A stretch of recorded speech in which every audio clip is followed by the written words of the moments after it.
எல்லாருக்கும் வணக்கம். ரொம்ப சூப்பரா பொங்கல் பரிசு பச்சரிசி வச்சு தக்காளி சாதம் குக்கர்ல எப்படி செய்யறதுன்னு பார்க்க போறோம்.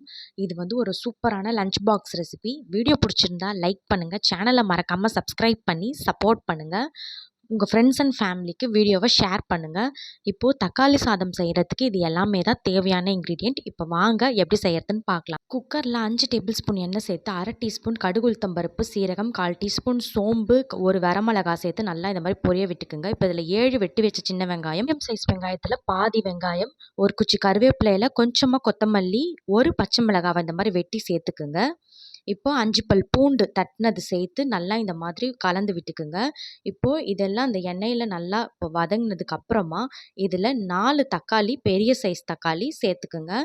சேர்த்து நல்லா ஒரு வாட்டி கலந்து விட்டு ஒரு தட்டு போட்டு மூடி 2லேருந்து 3 நிமிஷம் மீடியம் ஃப்ளேமில் விட்டிங்கன்னா நல்லா வந்து பார்த்திங்கன்னா அப்படியே எண்ணெயெல்லாம் பிரிஞ்சு தக்காளிலாம் நல்லா குழஞ்சி இந்த பதத்துக்கு வந்துடும்.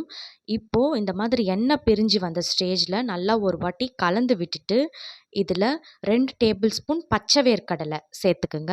சேர்த்து ஒரு வாட்டி கலந்து விட்டுட்டு இப்போ இதில் ஒரு ஆழாக்கு 1/2 ஹவர் ஊற வச்ச ரேஷன் பச்சரிசி அதை இது கூட சேர்த்துக்குங்க.